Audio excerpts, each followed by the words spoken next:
नमस्कार प्यारे बच्चों, मैं आरती आप सबका आरती एजुकेशन वर्ल्ड में स्वागत करती हूँ। बच्चों, आज की इस वीडियो में हम आपकी कक्षा 7 की विज्ञान विषय की कार्यपत्रक नंबर 8 करेंगे, जिसकी तिथि है 21 अक्टूबर 2020। बच्चों, विद्यार्थी के नाम में तो आपको पता ही है, विद्यार्थी के नाम में आप अपना नाम लिखेंगे और कक्षा अध्यापक के नाम में आपको अपने क्लास टीचर का नाम लिखना है। लेकिन अगर आपके स्कूल में ये बोला है सब्जेक्ट टीचर का नाम लिखिए, तो फिर अपने साइंस वाले टीचर का नाम लिखेंगे। ओके, चलिए आज पढ़ेंगे हम, क्या पढ़ेंगे? विद्युत चुम्बक, यानी कि जो इलेक्ट्रॉनिक मैग्नेट होती है उसको पढ़ेंगे विद्युत चुम्बक। ठीक है, विद्युत चुम्बक में क्या होता है क्या नहीं होता, चलिए सब चीज़ देखेंगे हम, अच्छे से पढ़ेंगे, समझेंगे और जो भी इसमें कुछ दिया गया है करने को उसको भी करेंगे।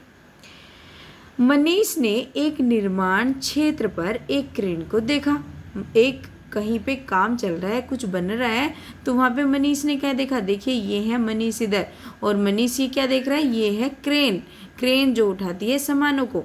तो उसने क्या देखा? क्रेन देखा। उसका अंतिम हिस्सा लोहे के एक विशाल टुकड़े से जुड़ा था। जो उसका लास्ट का हिस्सा है, ये लोहे का एक विशाल टुकड़ा है, इससे जुड़ा हुआ है ना? आपको ठीक से दिखाती हूँ, देखिए यहाँ पे देखिए, तो ये जो इसका लास्ट हिस्सा है, ये लोहे का एक विशाल टुकड़ा जुड़ा हुआ है इसमें। तो अब वो क्या कहता है, उसने ये भी देखा कि इस पर चारों ओर कुछ तार लिपटे हुए हैं, है ना? इस पर कुछ तार भी लिपटे हुए थे। उसे बड़ी हैरानी हुई कि कैसे एक कर्मचारी बिना चुम्बक के लोहे के इतने बड़े भार को उठाने के लिए इस क्रेन का इस्तेमाल कर रहा है। कि मतलब इतना बड़ा लोहा उठा रहा है और वो भी बिना चुम्बक के, है ना?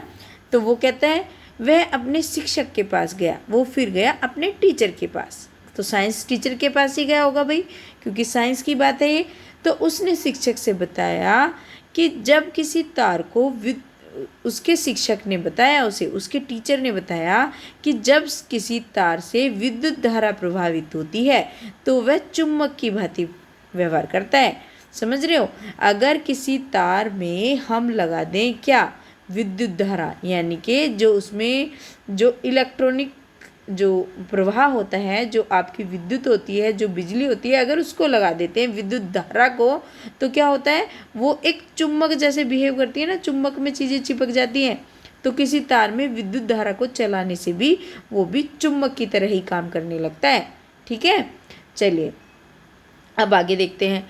लोहे के किसी टुकड़े पर विद्युत रोधी तार से लिपटी विद्युत धारावाही कुंडली को विद्युत चुम्बक कहते हैं। कि किसी भी लोहे के किसी भी टुकड़े पर अगर विद्युत रोधी एक तार होता है, ऐसे ऐसे ये एक तार लिपटा हुआ है ना, आपको दिख रहा है ऐसे ऐसे, तो अगर विद्युत धारावाही कुंडली को क्या कहते हैं? जो ये विद्युत धारावाही कुंडली है, इसको क्या बोलते हैं? इसको बोलते हैं विद्युत चुम्बक। देखिए ये पूरा है इसका फोटो, और फोटो पे ये नीचे लिखा हुआ है, ये क्या है? विद्युत चुम्बक। ठीक है, विद्युत चुम्बक की प्रबलता विद्युत धारा के प्रवाह को बढ़ाने व घटाने से क्रम से बढ़ती और घटती है। अगर उसमें जो विद्युत धारा है उसको कम कर देंगे तो उसकी प्रबलता भी कम हो जाएगी, कम वो चुम्बक की तरह काम करेगा, और अगर ज़्यादा कर देंगे तो वो भी ज़्यादा हो जाएगी। ठीक है, अगर विद्युत धारा बढ़ाते हैं तो उसकी प्रबलता बढ़ती है, अगर विद्युत धारा घटाते हैं तो उसकी प्रबलता घटती है।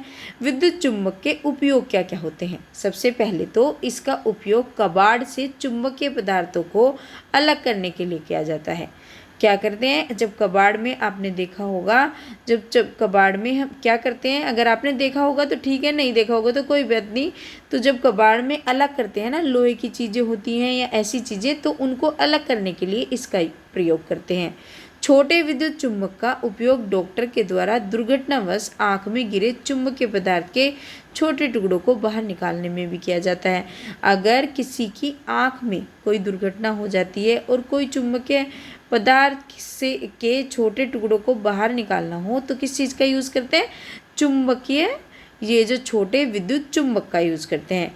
खिलौनों में भी विद्युत चुम्बक का उपयोग किया जाता है। कई प्रकार के ऐसे खिलौने भी होते हैं जिसमें क्या यूज़ करी जाती है? ये करी जाती है विद्युत चुम्बक। अब देखिए विद्युत घंटी क्या होती है। इसमें लोहे के टुकड़े पर तांबे के तार की कुंडली लिपटी होती है। एक लोहे का टुकड़ा होता है, उस पर एक तांबे के तार की, देखिए ये देख रहे हैं ना आप इसमें, तो ऐसे लिपटी होती है, ठीक है। और जिसके एक सिरे से हथौड़ा जुड़ा होता है और लोहे की पत्ती के पास एक संपर्क पेंच होता है। जहाँ भी एक लोहे की पत्ती होती है वहाँ पर क्या होता है, एक संपर्क पेंच होता है। जब लोहे की पत्ती इस पेंच के संपर्क में आती है तो विद्युत परिपथ पूरा हो जाता है, ठीक है।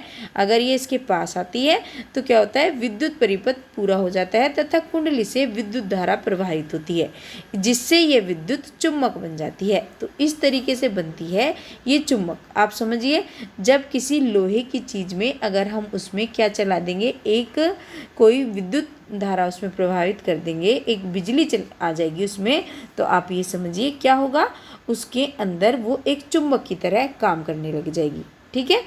तो चलिए अब देखते हैं इसके प्रश्न उत्तर, जो बड़े आसान हैं वैसे। क्या विद्युत चुम्बक का उपयोग किसी कचरे के ढेर से प्लास्टिक को अलग करने के लिए किया जाता है, स्पष्ट कीजिए।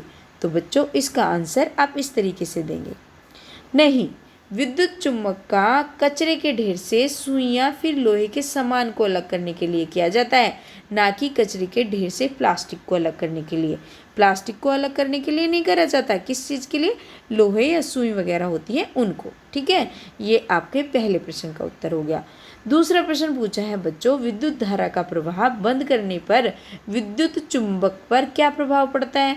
तो इसका आंसर आप लिख देंगे, जब किसी तार से विद्युत धारा प्रवाहित होती है तो वह एक चुम्बक की भांति व्यवहार करता है। विद्युत धारा का प्रवाह बंद करने पर चुम्बक की प्रबलता नहीं रहती। तो ठीक है बच्चों, तो ये हो गया आपका दूसरे प्रश्न का उत्तर। अब देखते हैं तीसरा प्रश्न क्या है। तीसरा प्रश्न है आपका, ये तो छोटा सा ही है, विद्युत घंटी में विद्युत चुम्बक होता है, सच है या असत्य है, सत्य या असत्य। तो ये बात बिल्कुल सत्य है, विद्युत घंटी में भी विद्युत चुम्बक होता है, ठीक है बच्चों। तो ये हो गई आज की आपकी साइंस की वर्कशीट।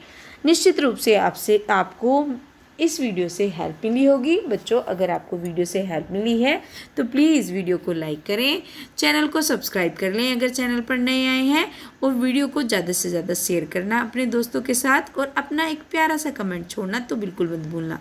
धन्यवाद बच्चों, फिर आऊँगी आपकी अगली वर्कशीट लेकर।